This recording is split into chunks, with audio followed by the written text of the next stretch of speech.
chemin des hôtels, l'hôtel de la sorcellerie de destruction, n'a point autorisé sur la phase d'initiation, l'initiation à la sorcellerie, avec comme signe, premier signe à initiation, c'est à travers les rêves, les songes. Ndipo apitozoloba sengele mutunyos ayeba alota kanini ososola asimba biloko ya lotaka.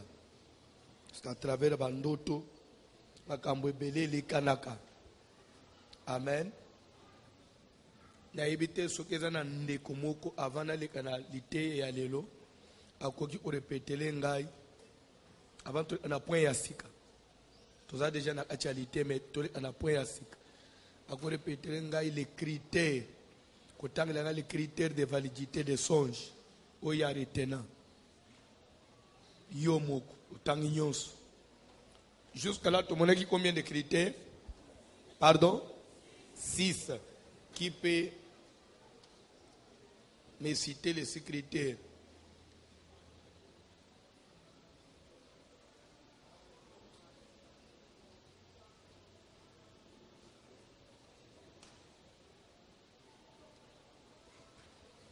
Les 6 critères, qui peut nous en citer?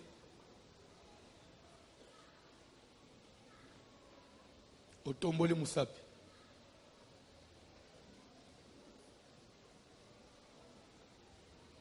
Nani akoki ko essayer? Tozo tangisa po etika la lettre morte te. Mais tozo tangisa po okanga. Ubanda pe kotepe batu mususu. Nani akoki ko meka? Même atana mutu te. Ozotanga même na banote na yo. Oui, même ko tricher na classe. Esenga pe ozala mayele. Oui, bile to bande ko tanga. Ozomona mutu musaza na cahier. A tricher du début à la fin mais 0. Muso pesi réponse au chele boy. Ya omine bilo mususu. Peut-être que bima kambo ngote. Surtout bana basi okomona na ba quiz akoma nyoso omaika ya faux abi mabona suka 0 yo muto sale na muto ozi même ko tricher senga amayeni nana ko tricher nana ko meka bande ko tayi zoken soki boko kite na likinanga to considérer que je suis la voix de celui qui crie dans le désert. Premier critère, le songe qui retient l'attention. C'est ça. Ça veut dire, ils ont retenu l'attention de Geni. Fais-moi explication, Mouké. Ndoto, soki, oloti, quand tu te réveilles, donc ndoto moko esala que il n'y a pas moyen d'oublier, donc ils ont tiré attention pour y ça ne va pas, donc il faut l'annuler. Deuxième critère. Quand on fait un songe, même si c'était très long, on a la facilité de s'en souvenir, c'est comme si c'était une histoire. Troisième critère. Quand on fait un songe, c'est comme si on le vivait, comme si c'était une réalité. Quatrième critère. Okatanuana. Mikolo musoza ite. Ok, nana koban. Soki balobi oba is. Quatrième critère.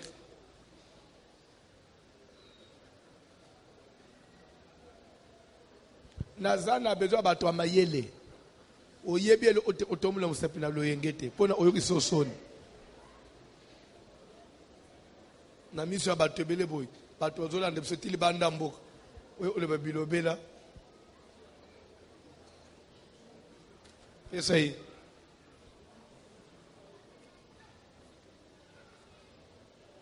Quatrième critère, il y a des songes que même si on a oublié, en se réveillant, mais on peut se souvenir de cela après même un certain temps. Cinquième critère. Cinquième critère, il y a des songes dans lesquels on voit c'est des choses, des personnes dans lesquelles on n'a même pas pensé à cela. Cela n'est pas lié à notre état d'esprit, selon nos pensées. 6e critère, les songes. C'est une bonne réponse. Quand même il n'est pas clair, mais c'est-à-dire que vous rêvez quelque chose à laquelle vous n'avez pas pensé pendant longtemps. Peut-être que vous n'avez pas ça à l'esprit, mais vous rêvez ça. C'est différent que quand on vient de vivre un événement et la nuit vous rêvez ça. Là, automatiquement, on peut déclasser. On déclasse par rapport à ces versets d'Ecclésiaste qui dit certains songes naissent de la multitude des pensées. C'est-à-dire que ça se reproduit suite à ma et suite à ma souci. Ndakisa.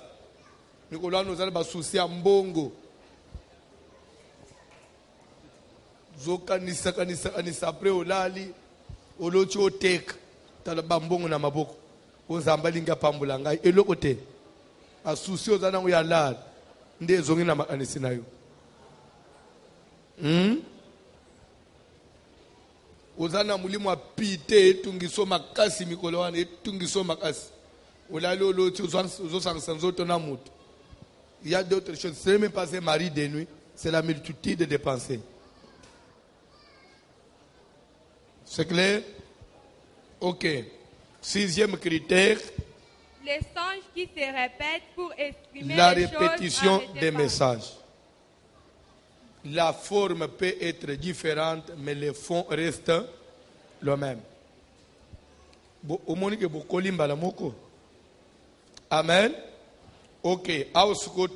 Ça peut me permettre à l'aise, na point sur comment interpréter un songe ou entre parenthèses le discernement des songes.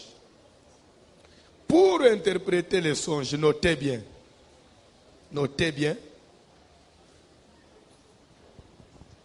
Tout songe ne nécessite pas seulement une interprétation. Pourquoi? Parce que, notez bien, tous les songes ne nécessitent pas seulement une interprétation. Pourquoi? Parce qu'il y a de ces songes-là qui sont clairs. C'est-à-dire que, on a quelques exemples. Ils ont codé. C'est-à-dire que Dieu donne un message direct, un message clair. Mais vous recevez ce message à travers les songes. Mais ils ont un message codé. C'est-à-dire qu'ils ont scellé, ils ont fermé. C'est clair. Dieu vous donne un message. Par exemple, il donne un songe oyo. Dieu te parle. Tu vois quelqu'un qui te dit, il y a ça. Donc, expliquez au clair.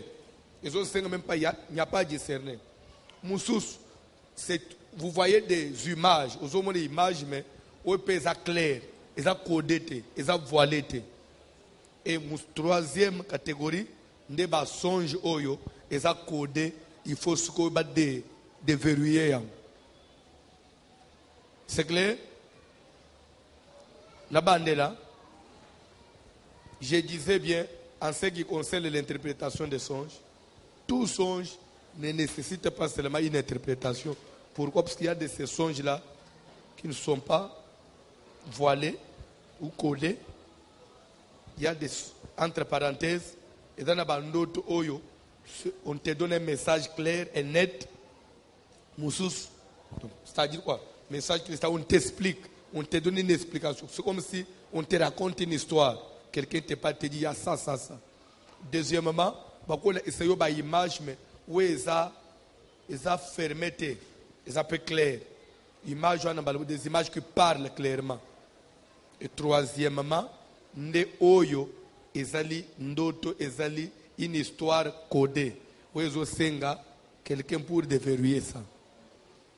Toko kende sko na Bible, toko tanga na Bible pour comprendre rapidement. Alors pour la première catégorie, bandoto oezali où on te parle, on te donne un message clair et net, il n'y a pas à discerner. C'est question seulement de saisir le message et d'obéir à la recommandation, d'observer la recommandation. Ou soit, ce que les images, ils sont claires, c'est question seulement, il y a que respecter les recommandations. Mais troisième catégorie, ndoto oyo, tu es au pessoa discernement. Parce que tant que les sommes kanda dans Zambé, to telemi, tu es allé dans Mukanda, il y a Genèse chapitre 20.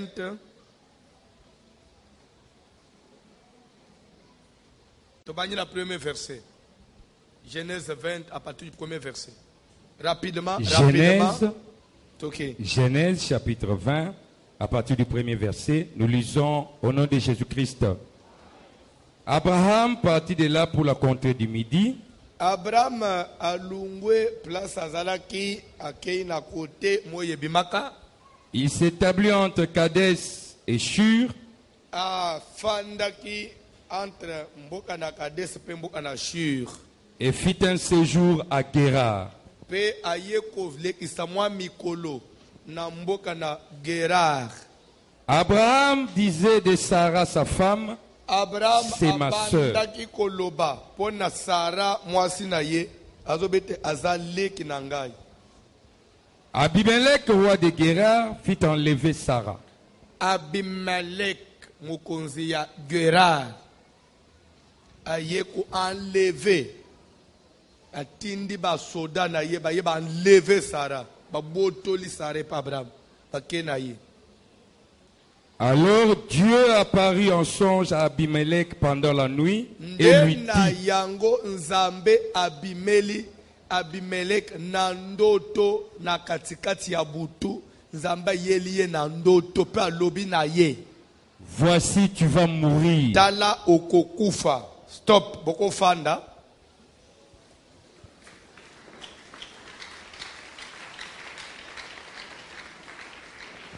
Landa bien première catégorie oyo. Bible zoleba ke Abraham alungwe na Kana place azalaki a se diriger vers le pays des Philistins na ville ya Guérar. Roi Abimelech, roi ya ba Philistin nde aye sikoyo ko bon Abraham lera koti na ville wana yebisi batu ya mboka ke oyo azali inanga mwasi. Bible zo basko Abimelech mukonzi ya Guérar atindi ba soda ba ko enlever Sarah ba kenaye. Lera ba omina ye pana ye. Bible zo que Dieu apparut à Abimelech pendant la nuit en songe. Lera Abimelech alali azolota. Ausko azolota nzetete. Azolota maite, aloti nyamate, amoni mutu. Azolo banaye mutu anepsike na zanzambe. Oya kele lola pese. Mutu apesa opema na bomo izangai. Mwasi oyo botole enlevé wan. Nazo boma yo akoza na ye. Pe Bible zolo bage na ndoto ane pa Abimelech pa zui makasi pe ya répondre. Ozo bomanga pona nini. Nzambe se po botole mwasi ya mutu. Yebi non mais ba yibsinga te za mwasi ya mutu. Mubali na yibsinga ke azaleki na ye. Ndenza Nzambe be oui yango moni utu na bomi yo tepo na moni osa juste. C'est-à-dire que du solo ici là surtout indoto. Ici il n'y a même pas yake obolu ke langa Daniel non. C'est-à-dire que histoire du solo betam bandoto abongo ezalaka.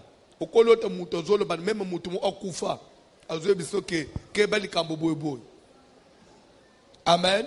Il n'y a même pas de Seigneur. Du moment, nous avons te mutokufa, azobi melangai, atape singa message. Message est clair.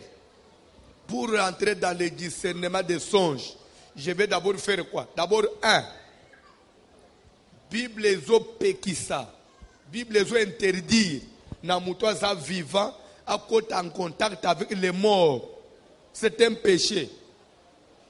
On ne doit pas trouver chez toi, qu'on ne trouve pas chez toi quelqu'un qui évoque les morts. Quand on dit évoquer les morts, ça veut dire rentrer en contact avec les morts. Qu'on ne trouve pas chez toi. Du moment où je rêve une personne qui est déjà morte, déjà sur le plan de la parole de Dieu, c'est déjà Zamabé. Quel que soit le message, Yelingaï, bénédiction, enlèvement, libal, tonine. D'abord, du fait seulement, toi tu es mort, tu apparais dans mes rêves, déjà il y a un problème sur le plan parole de Dieu. Est-ce que tu sais comprendre? Tu peux rêver même un membre de la famille. Tu peux rêver même papa Nabin. Oh, nayebi que ozo bela mais au fate. Non. Du moment où c'était mort, il y a déjà un problème. Lequel d'abord? Aux Hollanda, les morts, d'après l'enseignement sur le monde des esprits, les morts de leur propre gré, les morts d'eux-mêmes, ils ne peuvent jamais que séjour des morts pour couper ce message dans mon kilo. Non. Il faut qu'ils soient manipulés. Il faut qu'ils soient manipulés par un démon, par quelqu'un qui a une puissance diabolique.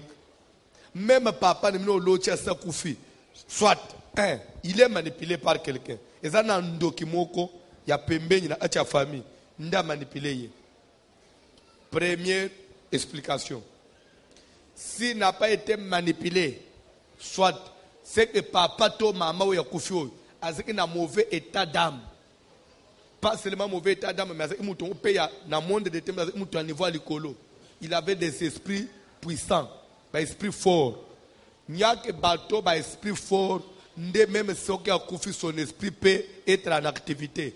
Par exemple, vous me suivez bien? Vous me suivez bien?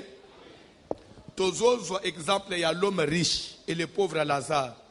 L'homme riche, le pauvre Lazare a sa koufi. L'air sikoyo homme riche azotala na ngambo azomona père Abraham. Père Abraham est vivant. Abraham peut sa kufa. Amoni Lazare na maboko ya père Abraham. So l'homme riche azomona père Abraham envoie Lazare. C'est que Lazare de lui-même a un pouvoir aucun d'été. Il faut qu'il soit envoyé, soit qu'il soit manipulé. Abraham qui est déjà mort, mais dis-moi lui il est à mesure de manipuler les autres morts. C'est-à-dire que ça n'a pas tout ça, kufa. Malgré kufa mais na mukiliao, azaka na monde ba degré ya likolo. Azaki déjà mutu à niveau à likolo. Batouane son esprit peut faire des actions. Et ça n'est pas esprit ba roi, esprit ba konzi mususu puissant, pas avancer dans le monde des ténèbres. Batu musu bazaka avancer n'est pas star. Ya ma soana ba salaba kombo. Déjà même lorsqu'il était vivant, lui, il vivait entre les deux mondes.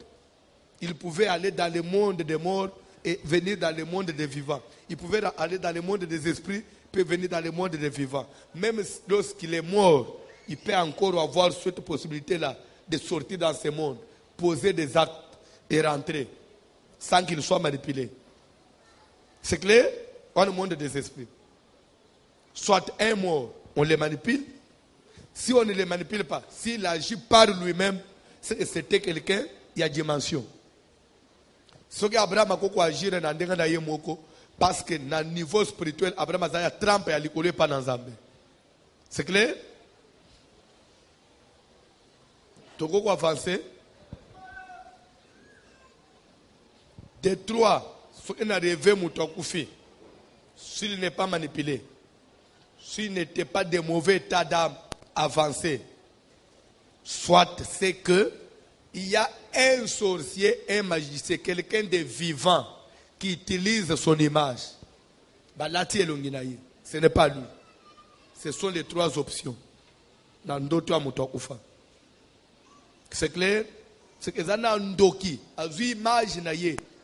Ndoki akoki obande kozo image ya mobali no asakufi. Azo ya nangwe pano ko le mari de nuit. Pour au moins nangu gravité. Nde omone soko na niveau ba mboka bato soit ba paye muto ebinza mbete oyebi soki c'est que mobali no alinga yo mingi. Olozolo teye se azana musata zaka kawo. Nazana mobali nanga mikolo nyonso na nda kwao. C'est que mulimu neza apembe nyao. Banjimi sisi yo nzoka nde. Tamuso za semeki no muto asolo ba jewana. Amoko sa anana nzoto nao. Mutu soki akufi. C'est fini. Il ne plus ton mari. Il ne plus ta mère. Il ne plus ton père. Pour ceux qui ont déjà perdu les parents, soit un des deux parents. Si ce parent-là il est mort, ou soit il a sauvé, jusqu'à l'éternité, beaucoup de la société. Donc c'est-à-dire c'est un étranger déjà. À moins où il y a sauvé, l'air yo peut qu'on la sauver, n'est au moins et pas na Jésus Christ. Mais oh yo déjà ça gagne là na yé. Quand on dit au bossane wana, bossane libela, ce n'est plus ton frère. Et relation sur qu'elle a un autre, il n'est plus ton frère. Au grand scène à Bisson, surtout au Tananae. L'oba où yo peut okufa kende oteyaza, okufa pe mupagano. Donc mutu so akufi relation est sili, kinde upe katani. C'est pourquoi quand on est vivant, tu peux vivre pendant que tu es vivant. Il y a des choses qui ne sont que les droits, il y a vie physique. Mukufia liakate, mukufia latakate, mukufia bénéfice à la bamakambo mususute. C'est pourquoi la Bible dit que Dieu a donné au Fils des hommes la terre comme pire don. Donc, mukili ezali kabo, likabo akito nzamba pesi na bato abomoyi.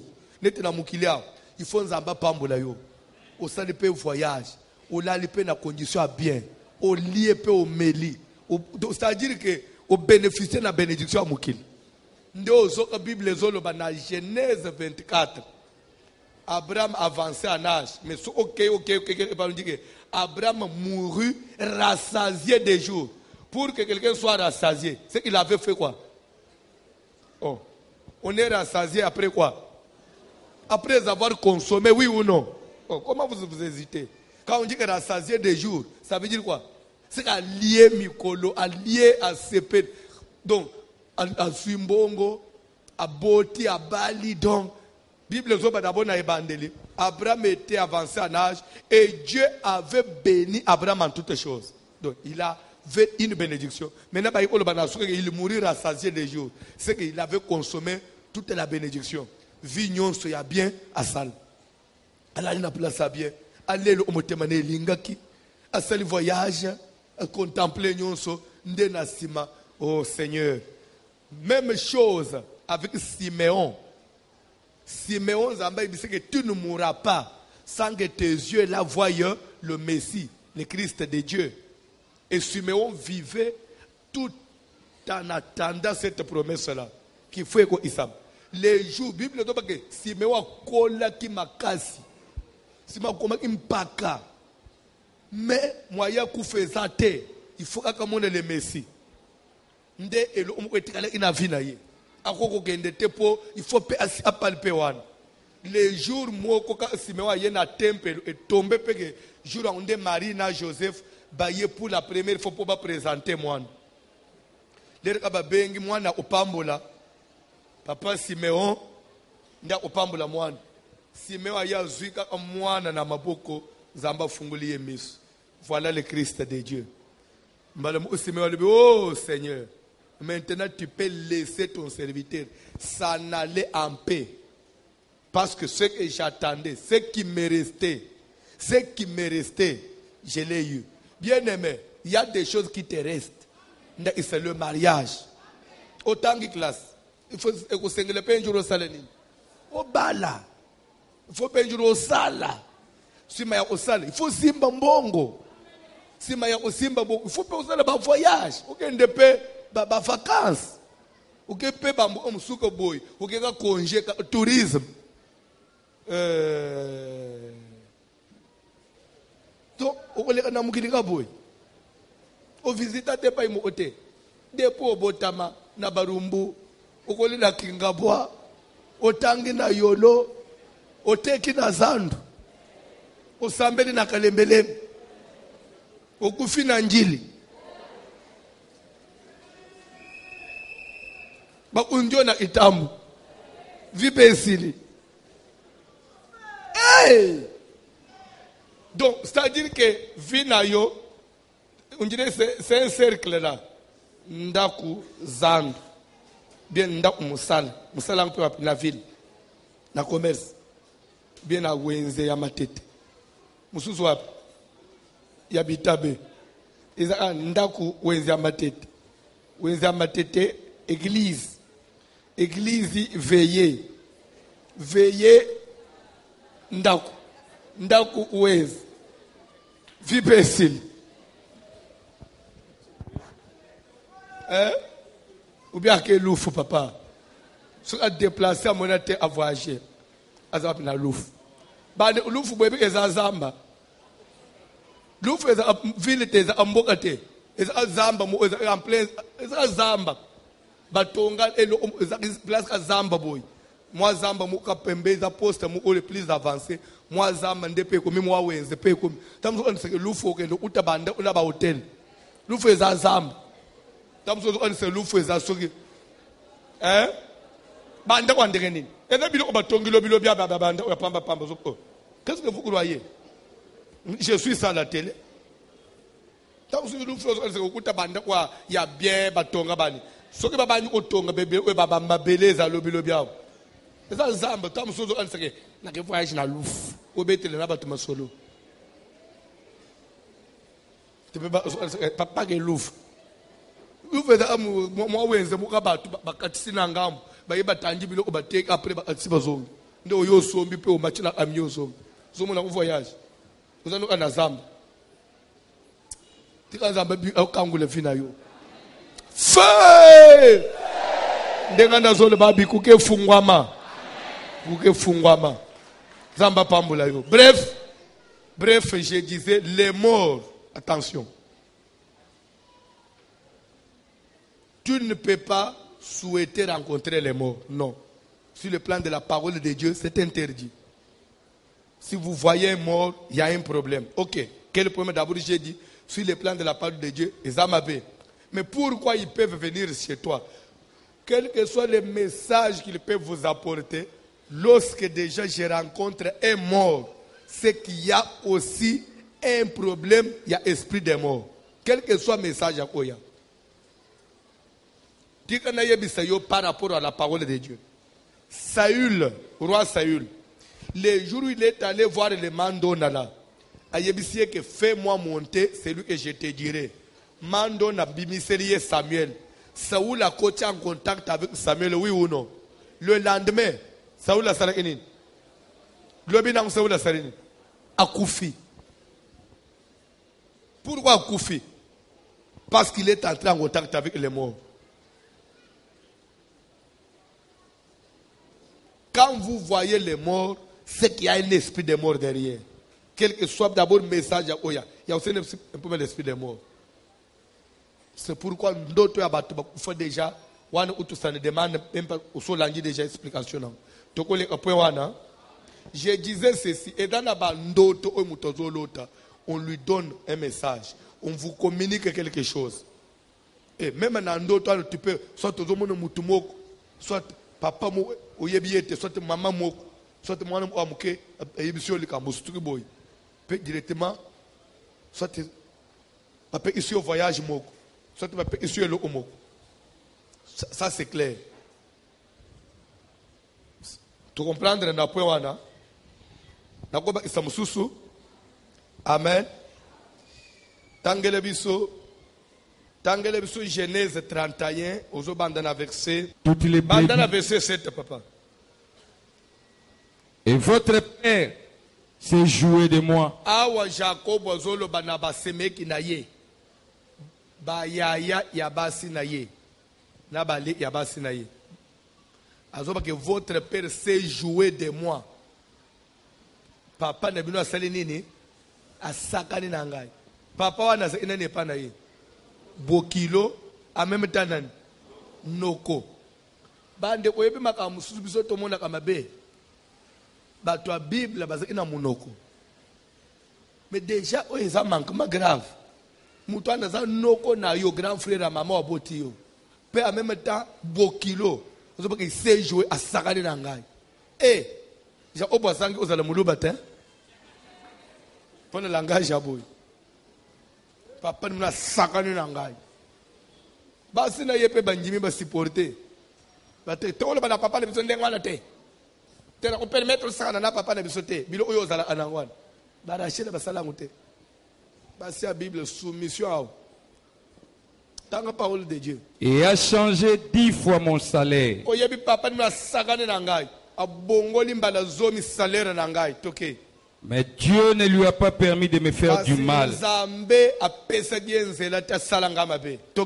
Quand il disait, chaque fois soka lobi na ngai les achetés seront ton salaire, banyama oyo bazama tache ndeko zala lifuti na yo les brebis faisaient des petites cachetés. banyama nyonso babande kokoma na batache Les rayés seront ton salaire. oyo ya banzela ekozala salaire na yo. Toutes les brebis faisaient des petits rayés. Banyama nyonso babande kokoma banzela na nzoto. Dieu a pris à votre père son troupeau Nzamba zui bozui oyo ya tata na bino et me l'a pe donné. apesi ngai. Omoni nzamba za capable ya kobotola mbongo ya tata na yo apesi yo. Abotoli mbongo na maboko ande onomo ko apesi yo. Amen. Nzamba ko botola mbongo apaye moko apesi biso. Alongoli bozui na maboko apaye moko a transférer ngwe pa na yo. Ndenga kende ko botola bozui ya Laban a transférer pa Jacob. Tika pe na po nzamba transférer bozui na maboko noko. Ndenga nazolo bao mbongo elunga na maboko abapaye eya na église. Oma na maboko bana na nzambe. Bapaye mbongo ngo bazana. Ezaka ya kokota ba boîte, kusala ba tapage, kusala ba tumabe. Yo zoluka mbongo salela nango atankolo. Momoni pe ba tumususu. Nzamba zo banga opesa yo. Awe na miso zo esonje suko zo osala na nzamba. Nzamba sa yeba ba disposition motemelo suka ozo ko kima biso. Ndezamba kanga. Nzamba yebi bato awe lelo za gentil pose na no simbi angote. Yo ndengo fanja $600,000 lelo yo prière pourquoi? Ubandi ba démarche na koya ata olobi nanga ngabonga mtu opeso mbongo convaincre ndewe yazo sonde mitema ngata olobi nanga ça m'est égal na opeso nini nzambe nda yebi motema na yo ngana mona motema te nzamba yeba okubanda oye pourquoi pesi yo te sika moni ba disposition ma bepa na yo yeba tumususu nzamba vanda ande ngofanjwa poto za alone église nzamba talibiki François tika fanda ndenga fanjwa nazoba nzambe mutu azomona yo nda lobi azala lande kazawana toke papa toke. Au temps où les brebis entraient en chaleur, soki banyama ya basi bakomi na ba période j'ai levé les yeux soki na tomboli misu et j'ai vu en songe nazomona na ndoto que les boucs qui couvraient les brebis étaient banyama ya rayés, mibali bantaba mibali we babande ko lekebele na banyama tachetés et na banzela pe marquetés. na batache. Il dit j'ai vu en Songe. songe. Déjà basiba yokani na papa bokilo ke banyama oya nzela weza ba tache nde ozela yayo et pourtant leo to ba nzela wana eza banzela ya ndenge nini te sa banyama oya maladi wezolunga ba poile na nzoto ekonda donc la balera observer banyama nyoso ya ba maladi ya ba santé compliquée wana nde azo signer c'est là-bas azo signer c'est Jacob de charge ya yo bando ozalaka ba oyo ya mikemike ya maladi oyo wekonda ondo tala mutema mabe lero siko Jacob bandi omisala susake olala nzamba la isie na ndoto amoni siko banyama nyoso ya mafuta ya kitoko ekomi ya banzela na batashi donc nzamba sala siko transfert o siko ya kokonda wana nde nzamba zongisa yango couleur unique o siko ya minene ya bien oyo wana nzamba change yango komisa yango ndenga bayo ana na contrat asitu ana pongi ndoto. Ça ne demande même pas le discernement. Lera zongi siko pe na musala na tongo akuti pe banyama nyonso ya bien ekomi ndenga lota kiwana. Asuko obe pasteur to ana na mutu moko akufuta ngabo siko na loti makamu nyonso komi ndenga to lota après na moni pe sala mibongo ela isinini o okutuna ni discernement ni ozwa. Parce que déjà le message est clair. Awa sikoy ezali déjà deuxième comment j'ai appelé deuxième catégorie il y a message c'est il n'y a pas une fois où il obéit mais pas pécier image peut il se met ça peu clair par rapport déjà il y a par rapport au contrat moko azali inango nzambe ala isiye ke contrat wane okende na faveur na ye pala mu ipe makambo elekani bongo. Il n'y a pas de cinéma à chercher là-bas. Kola pambola mutumoko. Kola pambola mutumoko. Nebite ce qui te ko avancer sikoy. Nebite ce qui te ko avancer. Tozo ende sikoy na troisième catégorie pour mikolo tanange ko mimke na zo ende mbang. Tozo ende sikoy na troisième catégorie ndoto oyesenga ka discernement. Ndoto esenga a discernement. Genèse 37.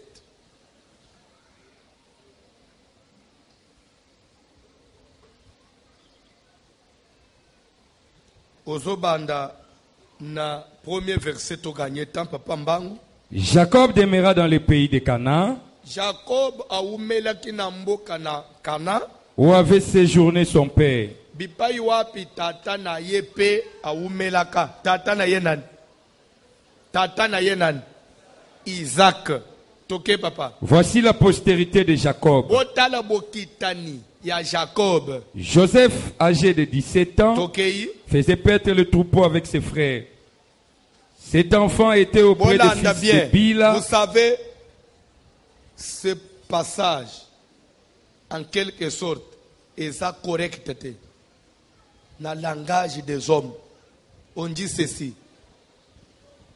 Voici la postérité De Jacob. de qui? De Jacob. Botala bokitania. Normalement, si Fosroba va présenter ce bokitania Jacob, faut pas bandana. Ruben, après Siméon, après Lévi, après pardon? Judas. Judas, après hey, Nephtali. Alléluia. Alléluia. Kola pambola mutumoko. Kola pambola mutumoko. Beta mabu auto avancé.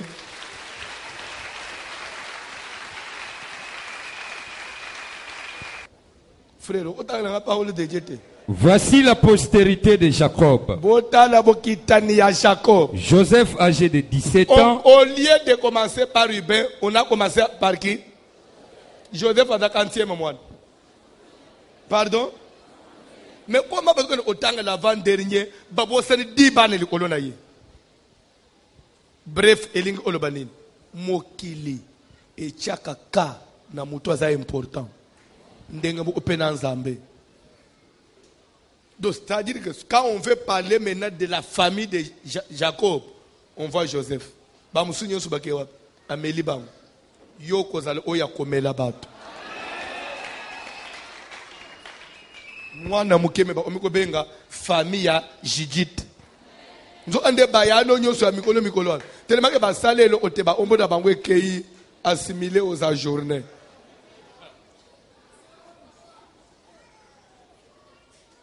Atika kombonezo poids. Il y a eu un valet. Voici la postérité de Jacob. Joseph, âgé de 17 ans, faisait paître le troupeau avec ses frères.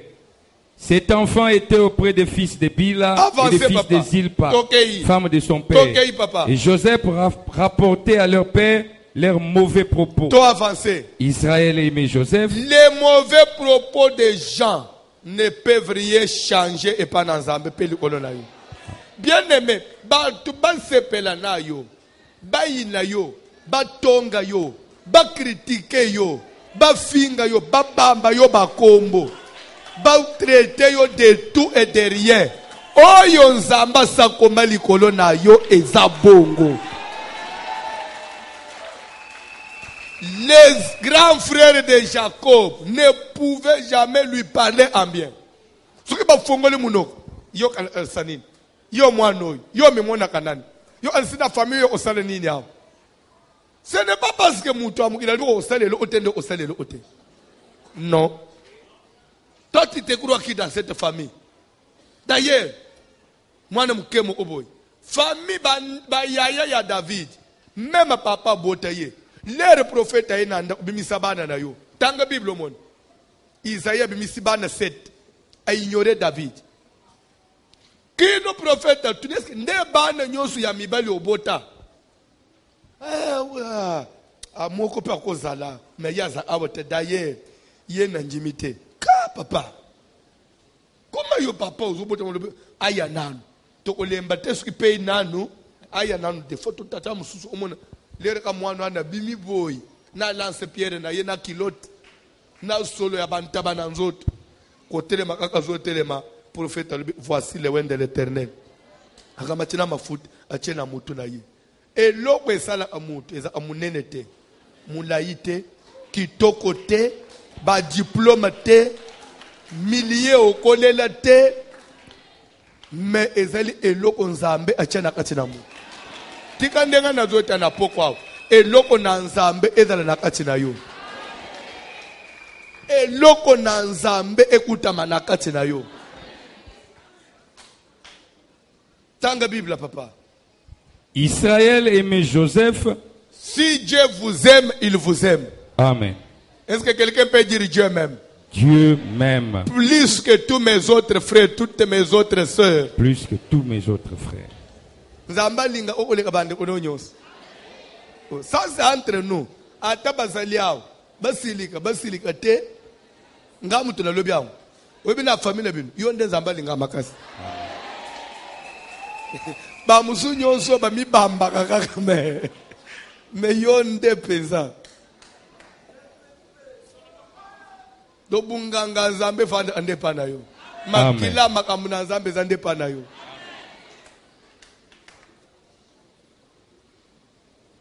Bande ono muswane ce sont des figurants. Amiko tsaka polo kamuna zambango eseye nangu na famille de ba otika ba jembeli. Mais mutupeza zana alliance na nzambe na libotwana eza ande yo. Amen. Tomona ate même atana église na lelo osambeli. Yo nzamba tiko na église makasi. Tala ote bango baza. Tala ba assemblée bango baza na. Matteo yo landa anaya bango boza ndenge mo. Niveau prière ozana na bango ndenge mo. Vraiment. Nyonso na zomi lukele bituba ba ofinga ngana bande ono lelo. Yebisa bango il s'en fout. Tanga biloko papa. Israël aimait Joseph plus que tous ses autres fils parce qu'il avait eu dans sa vieillesse. Tokei. Et il lui fit une tunique de plusieurs couleurs. Ses frères virent que leur père l'aimait plus que eux tous et ils les prirent en haine. Tika pe bolingo nzamba za nangwe pana na bande kuno ba confirmer que en tout cas nzamba linga ayo. Il ne pouvait lui parler avec amitié. Tokei. Joseph eut un songe et il les raconta à ses frères. Omoni peut-être ndenga na nzamba linga ko mingi. Place oza ko bosuka linga ngami ndeni bango baba linga na balite. Oh. Mais ozo bateke ba oyo Jacob linga kite. Batikale kina ndako. Bazobika vie ya bien. Ba moni pas cité. Mais Joseph balinga mingwana ndakende ki oteka manda souffrir. Mais l'air nzamba ye ko récupérer ba retard. Omoni ngana yo. L'air nzamba ote ma récompenser biso. Pona ba injustice nyos. Bazo faire subir biso. Les nzamba ko bazo faire récupérer biso ba retard. Bakozanga moya ko qualifier. Ezakis. Akobima matam suna ba autorité yako komande wana ndenge nini kasikoyi. Bakoloba nyonso bakoloba wana. Mais l'essentiel nzamba ako isima kambuna ye. Atika nzamba ko isima kambuna na vie na yo. Amen. Tanga Bible. Joseph eut un songe. Joseph a l'autre ndoto. Lobana ndoto. Tu avances papa. Et il les raconta à ses frères. Ah, nzamba pambulo papa. Batu sensible bo baza asumingi ten église. Nzamba mona yo. Il y a des choses il faut sceller. Vous scellez, c'est fini. Vous ne pouvez pas changer en gazate. Alléluia. Amen. Vous savez, dans la vie, Jésus a télé mis à lobby. Qui m'a touché? Qui m'a? Et le roi n'est 8 ans. Nazol ben a minute one. Ce gars garçon mon papi m'a lobby que Seigneur c'est moi. Jésus a linga galo ba kezayote. Jésus a ngaboya kezayote. Nazol tu ne bin. Jésus a sa prophétie, quelqu'un m'a touché, je dois voir celui qui m'a touché. Le Seigneur, c'est moi. Et donc, il a le chèque en blanc. Il suffit de se pointer. Jésus a dit qu'il faux prophète. Oui, on se pointe dans le Moi, si à Makila, tali, mais mon tazo bimate, na mi bali bazo banga bazo zonga sim. Seigneur, c'est moi. Je dis, na minute yo, ce que na bi ezayote, c'est que ba olobo moni, ozo ba bilo ami peuple. Ma fille, ta foi t'a sauvé. Sois guérie de ton mal. Na tout na kibino mukolo mokwa. Cette femme était réellement guérie. Na tangwa simba ki Jésus Bible a santé genguya moko ebi ebi ici. Maintenant, de confirmer, Seigneur, c'est moi. Je dois sois guéri de ton mal. Maintenant, guérison n'a pas réel. Et de qui avant Jésus loba maloba ou bien il y a après maloba. Vraie guérison, ils allaient pour santé inguyete. Vraie guérison, ils allaient loba ce que Jésus a bimis. Amen. De confirmer, il peut sceller guérison là. Il y a des choses, il faut saisir les opportunités. Peut tikali yayo. Peut lola emoni. Il est raconté à ses frères qu'il les haïr encore davantage. Il est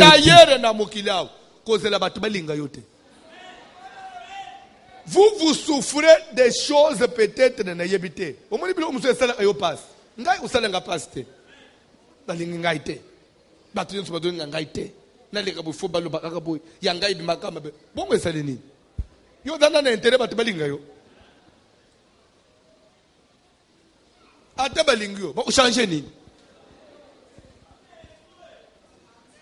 Bible bande on est bayina qui est davantage c'est que la Bible nous interdit bayina yote po oza coupable pour place on faut rectifier net yo a caractère mabe. Tika batu bayina ya yo za caractère mabe batu yo bayina ende yo teme ba détesta yo ko ina na ou détester des choses différentes. Toi les gens te détestent à cause de mauvais comportements, mauvais caractère. Bizalé de mabe. Ayi ba kufanda na batu te. Bizalé de mabe. Wapi yo? Tande ngazo che mutu na se. Tombole lo ngitalanga as. Bizalé de mabe.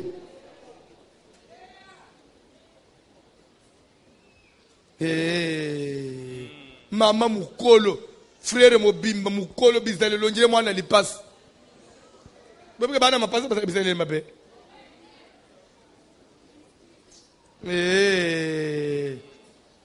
kubude bude papa kusirika sirika papa ya yelungiza aya kokanga nini naye batu muna asuka o deforma na o deforma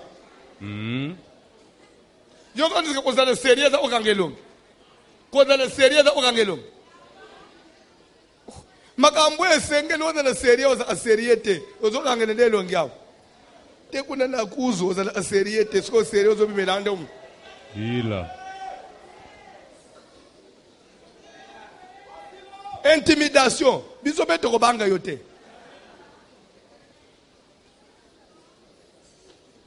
mais ce qui bat bazoyi na yo za innocent Bible doit komisa utunzambe c'est que vous êtes fils de Dieu ozamwana na nzambe abana na nzambo bazaliao o batu bazoyi na pamba babetele Yesu maboko poli pambo lina bangwe komi pembeni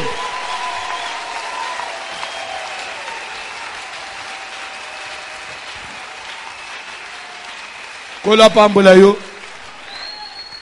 Tant que parole de Dieu. Il leur dit, écoutez donc ces songes que j'ai eus.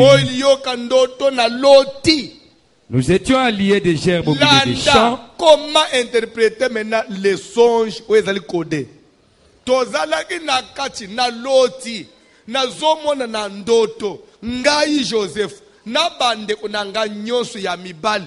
Tokomaki na kati na elanga na zamba tozo sala musala musala nini tozo sala na zolota to simbi ba machete tozo kata ba matiti angusuki tozo kata omoni bato bafanyi na bambo ende ba oyeba makambo omoni na mbo na banda kwa ba shom oyebi yango banda kwa ba matiti siko bazanete na kati ya zamba bazo kata ba matiti po ba ende otonga banda soki bakati bakangisa ananu liboke.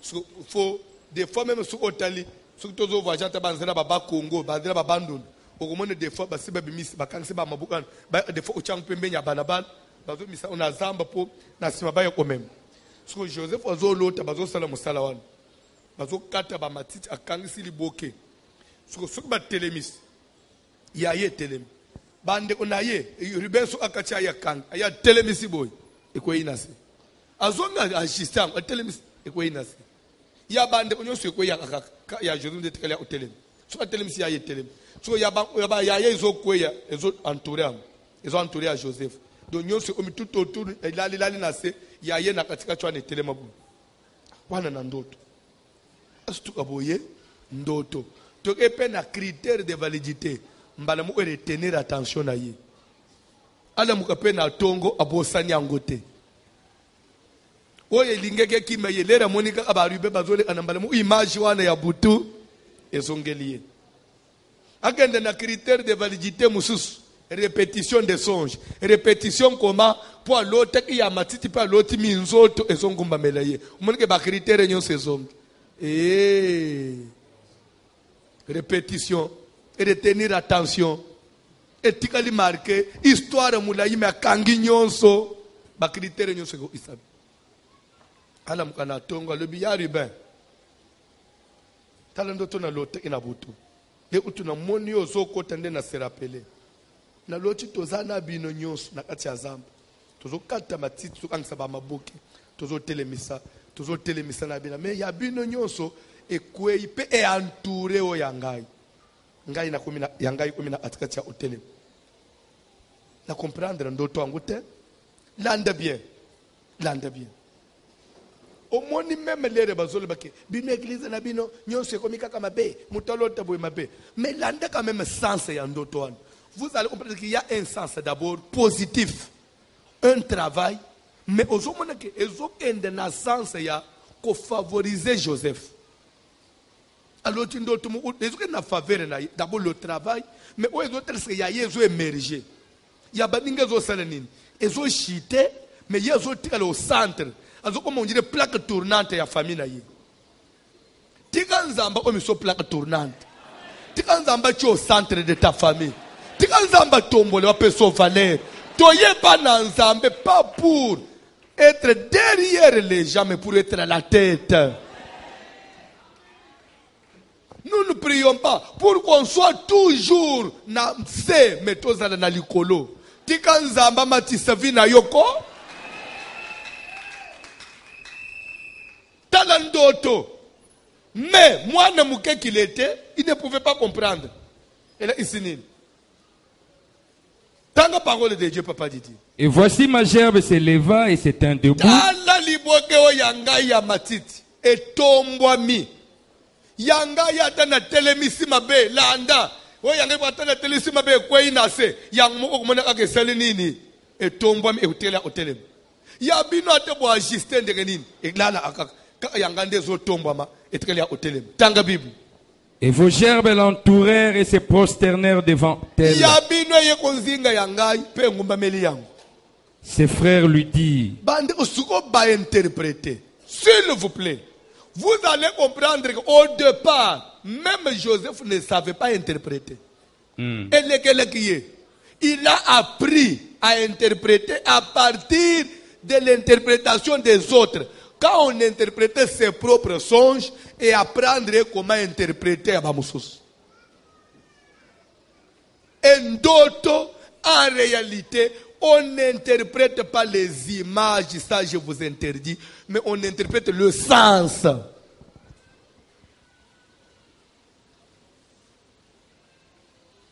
Ce qu'il fallait interpréter par image, il faut dire matiti. Ce que bakangisi matiti, matiti ezailo azamba. Non. Et pourquoi est-ce que non. On a pris seulement le sens. Tout ce qu'il faisait là, c'était quoi? Le travail. Un point très. Parce que ce que nous avons dit, c'est qu'on a dit matiti, c'est le bouquet. Et nous avons dit, net matiti, c'est quoi? Et nous zikak. Et nous pamba pam. Il a notre vie à médiocrité. Oh non. On n'interprète pas des images. Les images viennent seulement pour donner le sens, pour faire passer un message. Toujours avancé. Toujours avancé. Kotika na connaissance mu bornete. Bien aimé kolota makale lingo oloba lisumu te. Makale nyonso elingo oloba botutu te. Makala suki makala te tokolie te. Makale pelisa ka moto te. Makale pelisa ka biloko te. Pona yo komeka ka loti makala botutu.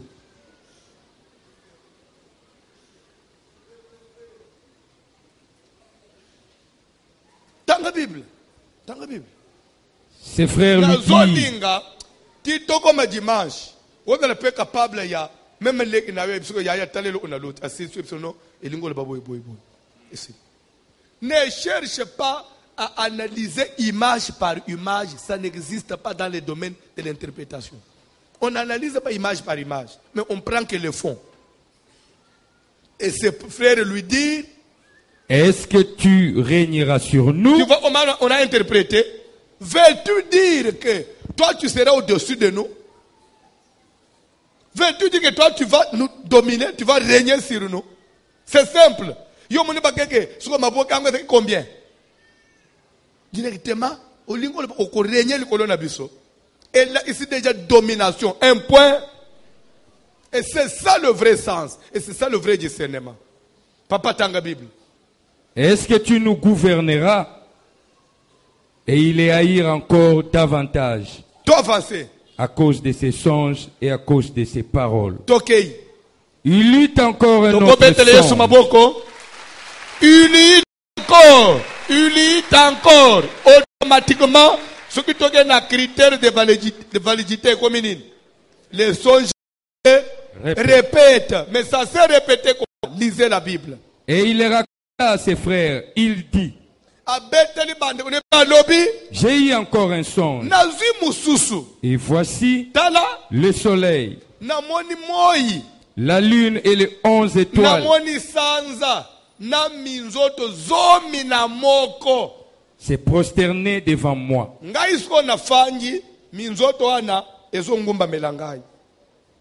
Il les raconta à son père et à ses frères. Son père les réprimanda et lui dit, que signifie ce songe que tu as eu?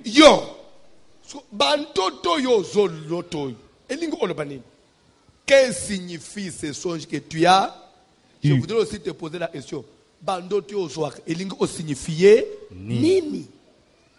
Il faut y avoir bandoto ne signifier nini? Bande ndoto eza blague te. Ndoto nyoso signifiaka. Ndoto signifiaka. Eza langage na Nzambe, langage codé na Nzambe. Que signifie donc ce songe que tu as eu dans la Bible? Faut-il que nous venions, moi, ta mère et tes frères, nous prosterner en terre devant toi? Papa na yo, na mama bota yo, na bande onoto fuka mela yo, na landa mate s'il vous plaît. Na tango bazo pese discernement oy. Mama ya Joseph azala awapi? Akufa kala. Akufa kala. Atika Joseph mwana muke. Mais Joseph azo kolota. Mama zo fuka mela yi. Papa azana bomo ya zo fuka mela yi. C'est pour dire que on n'interprète pas d'autres images par image, non. S'il fallait interpréter l'image, on va dire, maintenant sans Eling Olbani, maman est déjà morte. Qu'est-ce qu'il vient faire dans tes songes? Bref, Dieu voulait seulement montrer une domination qui s'étend sur tout le monde. Côté maternel, côté paternel et côté Yabande Onaye. Sa domination devait s'étaler sur tout le monde.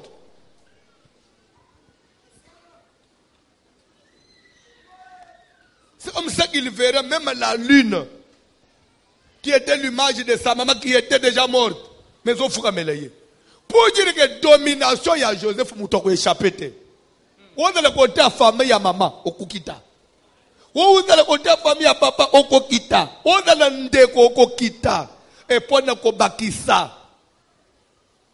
Alors, tu minzoto zomina moko. Mais vous oubliez qu'il fallait l'autre minzoto douze parce que Dina pas zalaki. Mais on a ya moi sur un autre était.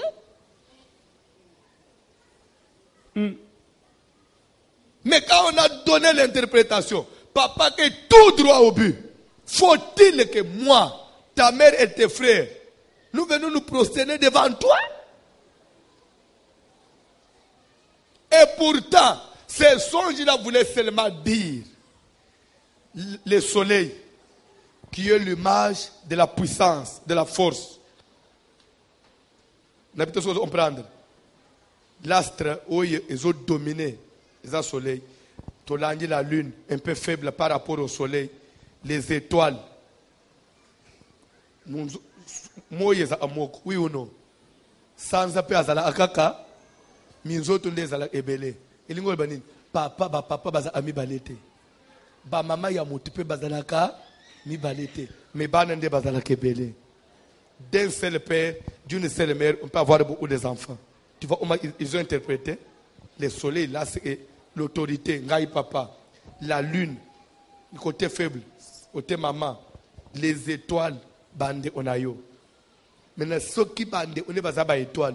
C'est hier aux alanan, puisque naba astre brillant, nous n'avons que le soleil, la lune et les étoiles. Maintenant, ceux qui bande bazubilo onyos, yes ko ya kokota wap, yé pas à étoile. Mais quel type d'étoile? L'étoile qui domine. Raison pour laquelle, quand Jésus était né à Bethléem, les rois mages sont venus, ils sont dit, où est le roi des Juifs qui vient de naître? Car nous avons vu son étoile en Orient. C'est que ça voulait dire étoile. Il y a Joseph. Éclat, il fallait qu'il y ait partout. Et raison pour laquelle une étoile qui brille n'a pas de limite, n'a pas de frontières. Pona bande ko bakaliske ko teka batekiye ba éliminer ye étoile na ke ko pelela na Égypte landa matei les étoiles wana epeli na Égypte éclat nango ezongi ntina kana ba famille na iba rendre nzaleza na mukili mobimba me biloko akuli etikali kaka na Égypte tala rayon ya étoile ba moni yango epala na ye papa zui ba sac nambongo pesi bana bokende na Égypte nde kote biloko eza nzoka nde biloko bazolanda wana ezali rayon éclat ya étoile ya leki na bango baboya tika étoile na yo éclairé même les fins fonds tika olota pe bandoto amalonga nzamba pambulo papa lota ka pe bandoto amalonga papa kolala kaka po lota bambwa te nzamba mona yo tozola la kapona lota banyaute tala bandoto wa muninga ezo betaka même histoire ya malonga ya vie ya mutu lele yoko la nao nyoka zoko to na sex lele tokoloba o bangnyoso bamona kamba be nyoka na nzoto so azokenda wapi kola pambula yo après azo nyoko la ngapi alo pasteur na loti nyoka zoko takala zote la isinini o sukungana nyoko maka Beta mabuko na avancer. Yere sko na lali. Zamba pambulo mama. Nazolota na monusko singa moko ebi mangana munoko. Nazo benda singwa nesila te papa. Panda na bandeke ko benda. Nazo benda singwa na sekute ko mitalebele na benda kaka. Na benda kaka. Lobi ko zanga te. Tokomona mate asinge zobi mana munoko. Asingo yo na muno nebite soko koma urulo ya singa ya suki ya batayere ebi makanakati na yo izina singa na le tisiko mini nyonso ya muno kwelungwe ngai suki ezana acha loboko yo lunga akamino ngolunga nalo lemweza lobi ko zanga te to omona mate ya minu naba singa obim na depuis na kota iwese ezo katana te na umeli zakaka depuis na fandaki wano toki asituka boy papa ndoto ela isinini o lobi nde makambo tozolobela so lero ke lokanga mana wese wana baninga bazate bakukota pe na wese wana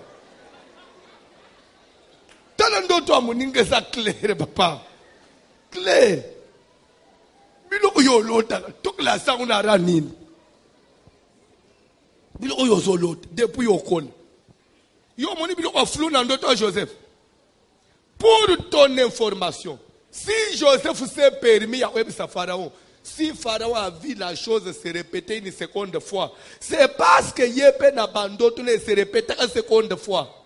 Quand vous voyez quelque chose qui revient 2-3 fois déjà pour ta vie, il y a un danger.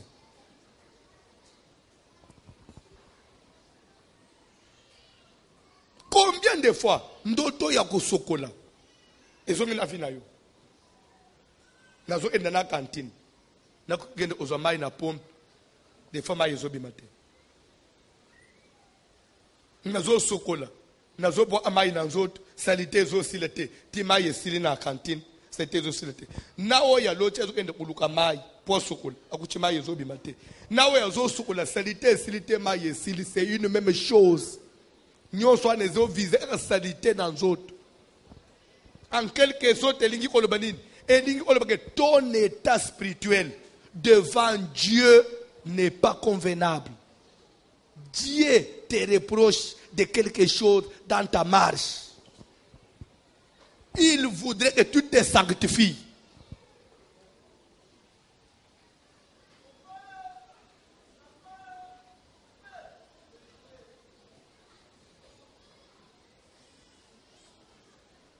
Il faut calme.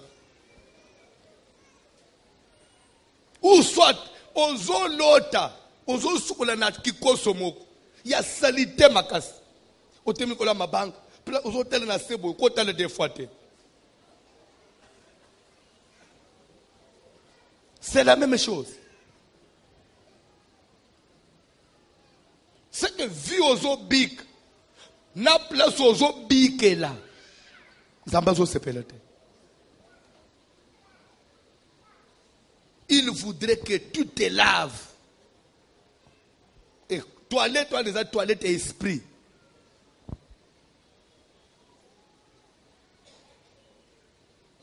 Tokoko balobi.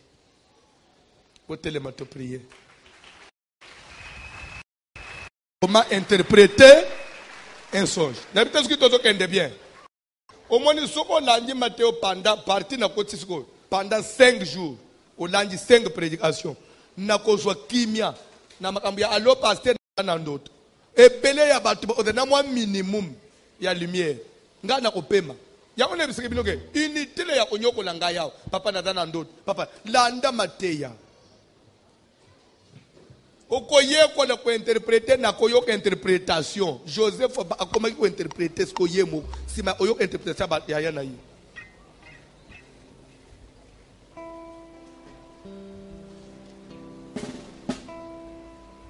Bayembi kantik.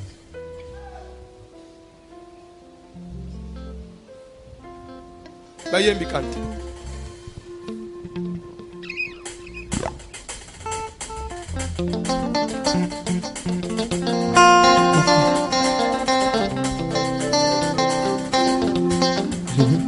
Alléluia.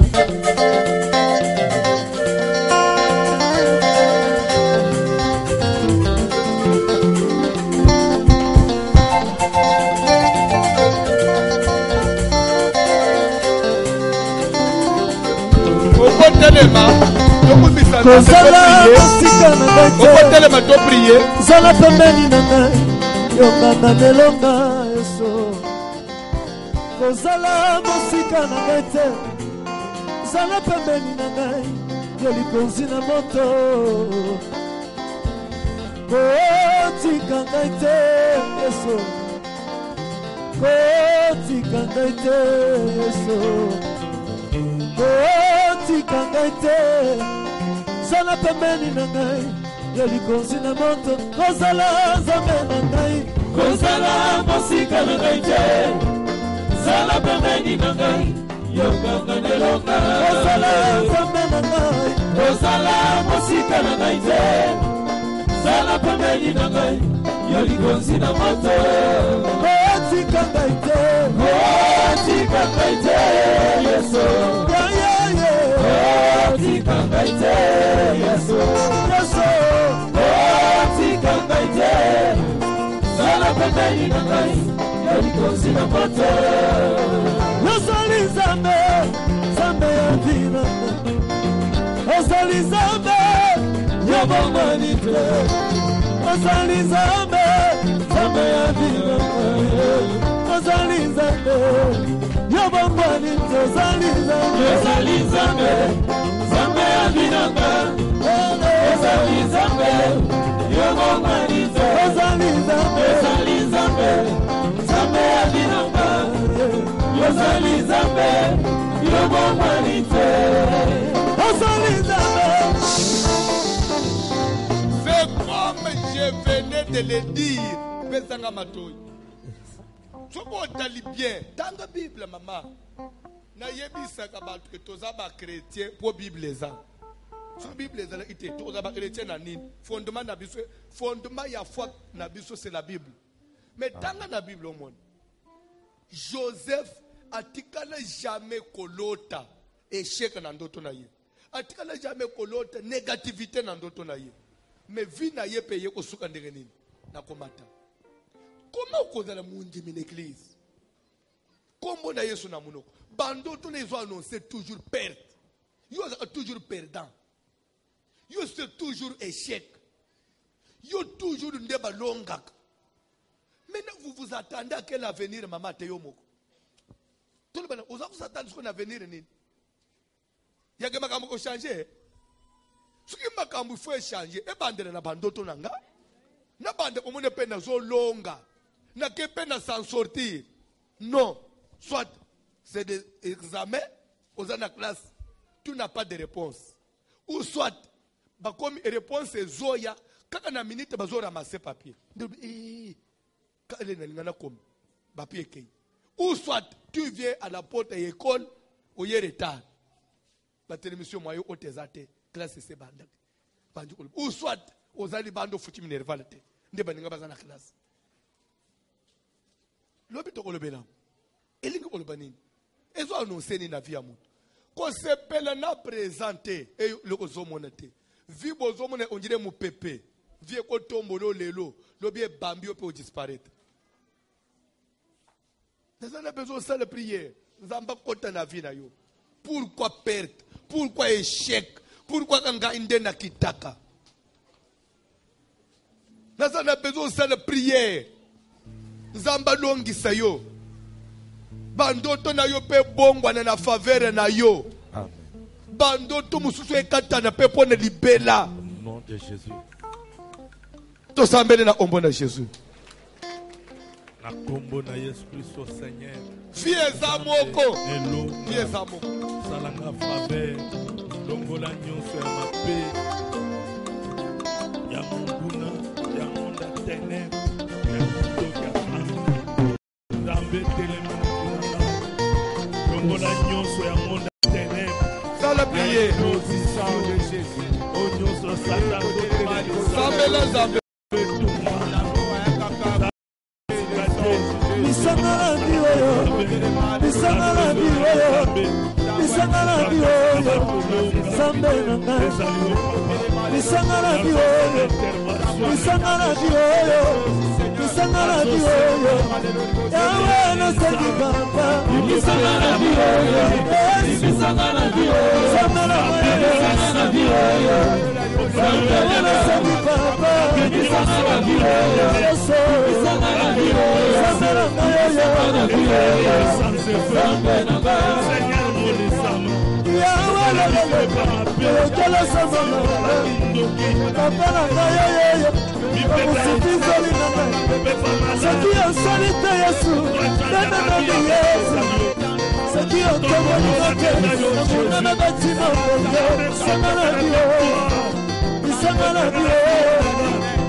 Maman moko kabandi bazolanda mate. La maman me dit, pasteur, j'avais 17 ans. 17 ans wana nde asilisi azwi diplôme d'état abandi premier graduat na ye azolota ndoto azana ndako moko ya munene ya luxe ndako ya kitoko. So ndako wana ezana mama moko, mama wana sikoyo na ndoto azoleseke nde mukolo ndako wana. So mama wana azosepela na ye. Bazala leza vanda kubanga tezala sala pe awo sepela pe awo. Asituka boye ndoto. Ya ukamweza elera la muki areteni ndoto akangi pena elongi ya mama wana zomuno nji ezo eteli pena mutu na ye. Mutu atangi klasa silisi. Eleki ba ne aye kobala. Abali suku vers 28 ans ou 30 ans. Izo tombe ke azoba la mobali moko azana ba moyen belé. Tombong. Mobali sikoyo azomema se asiba balan tokende ogende okome pa na biso omona ba parana nga. Lere bazo koma siko na famille ya mobali sera fanyi na mama bu ilo bimi abangi oyamba. Sera ba papa lere mama bu ilo bimi ka mbala moko. Imagine ndoto na lota ana 17 ans nde mama wana. Mama na lota ina zana 17 ans. Una moni na image ya ndako wana.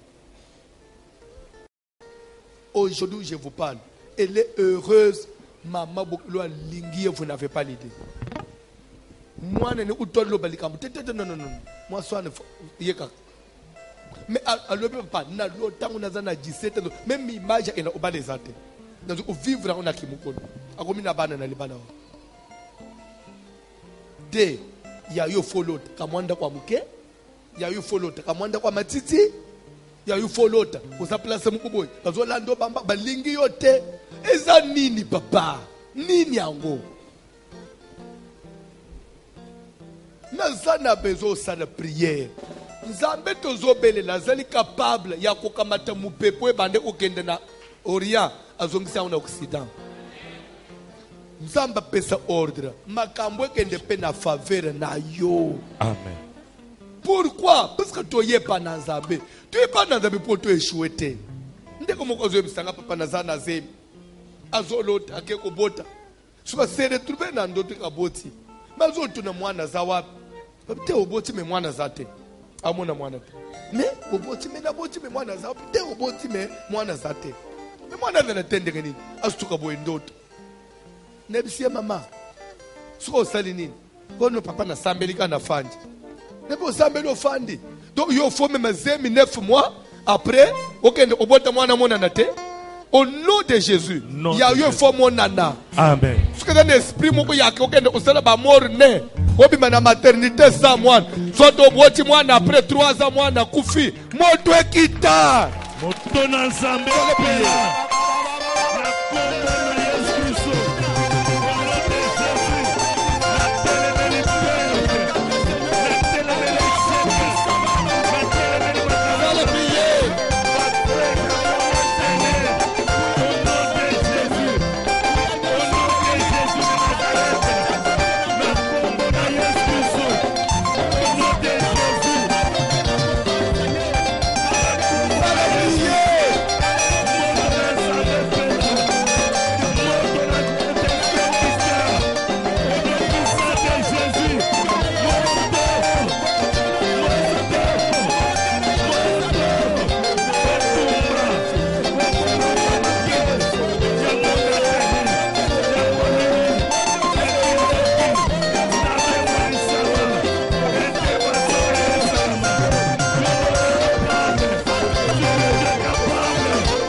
l'homme de douleur.